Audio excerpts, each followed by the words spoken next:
Guys, you're welcome back. So today I'm going to show you how to check hidden comment on your Twitter. So how do you check your hidden comment on this particular post? How do you want to check it? Now let's get started. What you need to do is open your Twitter. So I'm going to open my Twitter now, and the next thing I'm going to do is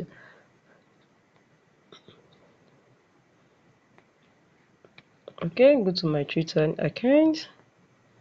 I'm going to sign into my Twitter now. Okay, now so I'm signing to my Twitter. So how do you find a hidden post for a particular post? So what I'm going to do is click on the post like this. Once you click on the post like this, I need to do is wait for the post to load, and the next thing is click on this three line dot and it's going to pop out. Now what you need to do is you can see few hidden replies. Just click on few hidden replies and there's no any hidden replies for this particular post. It's very simple. So if there is any hidden replies for the post, you're going to find it here.